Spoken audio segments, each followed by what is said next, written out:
Hello my friends and welcome back. Thank you very much for being with me again today. Well, a little update from the front coming from the Ukrainians, which could be trusted, and let's see what they have to say. So this article comes from, where are you coming from? Ukrainska Pravda, and yes, from today, the 5th of January 2023.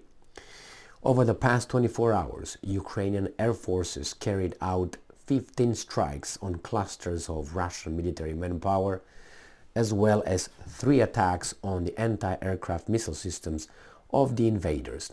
At the same time, the Ukrainian defenders shot down an enemy Su-25 aircraft and a Mi-8 helicopter. Units of Ukraine's rocket forces and artillery struck a cluster of Russian military manpower and equipment.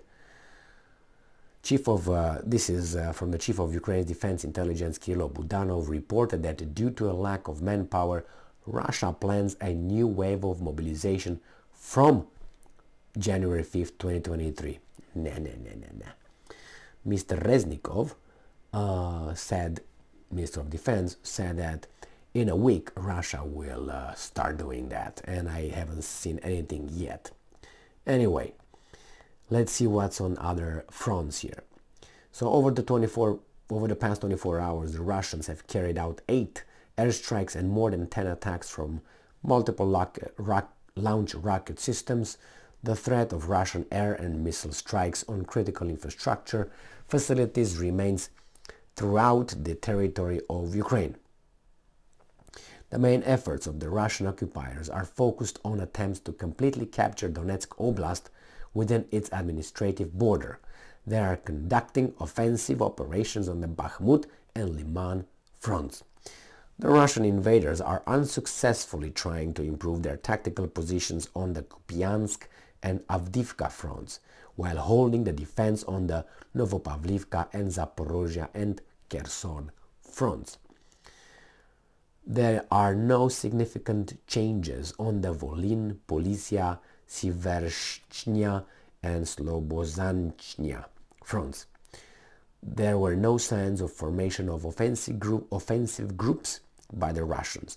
At the same time, the invaders are attacking the positions of Ukrainian troops and civilian facilities along the line of contact. On the Slobozhanchnya front, the Russians targeted the settlements of Starystsia, Ohizrtsve, Vovchansk, Ustinivka and Fikholivka in Kharkiv Oblast. On the Kupiansk front, the settlements of Dvorichna, Vishana, Kupiansk, Kisliva, Berestove in Kharkiv Oblast, as well as Novoselitske and Stelmachivka in Luhansk Oblast came under fire. On the Liman front, used to be an offensive, the invaders fired at the settlements of Makivka, Ploshchanka, Kuzminie and Dibrova in Luhansk Oblast. On the Bakhmut front, again, used to be an offensive. Let's see. The settlements of Spirnie, Berostove, Bilohorivka, Vesele, Soledar, Krasna Hora, Bakhmut, Bila Kurdiminsk, Dilivka, Mayorsk, New York, I think it was over there too, let me see.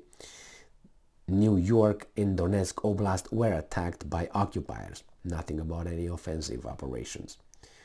On the Avdiivka front, the Russians targeted Avdiivka, Nevelske, Marinka and Novomikhailivka settlements in Donetsk Oblast. On the Novopavlivka front, the settlements of Mikilske, Vuhledar and Preshchivka in Donetsk Oblast were targeted by the Russian forces. On the Zaporozhye front, the settlements of Zelene Pole and Novopil in Donetsk Oblast, Huliapole, and about 5 more in Zaporozhye Oblast, as well as Nikopol in Dnipropetrovsk Oblast, were shelled with artillery. On the Kherson front, the occupiers do not cease terrorizing the local population. Russian artillery shelled the civil infrastructure and population in Chornobayivka and Kherson. Forced passportization of the population in the temporary occupied territories of Luhansk Oblast continues. For instance, now banking institutions in the occupied territories require passports of the Russian Federation to issue payment cards. Well, what do you want? Politically they took over, militarily they took over. What do you want them to do? They institute their law.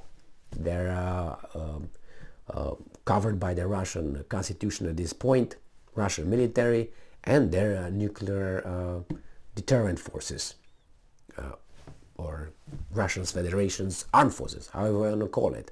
What do you expect? As I said, the Russians are consistent in what they say. It's not like, oh, we're going to do this and they do something else. I'm assuming sometimes it happens when there's a change of plan due to inability or maybe getting a better situation.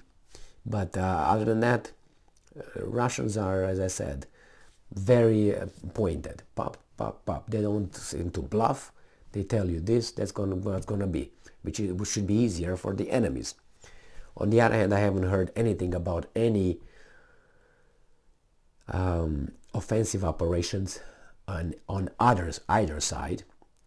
So neither the Ukrainians nor the I was about to say Americans, nor the Russians, but the Ukrainians are getting ready for a big offensive. They claim that the Russians will start an offensive in January, then, or if not in January, then in March, then in February, then in April, then in June, whatever. They receive now light tanks from France. There are tanks on wheels, not on the metal wheels. They are on rubber wheels. They're called light tanks, and they also receive Bradleys. Those are infantry vehicles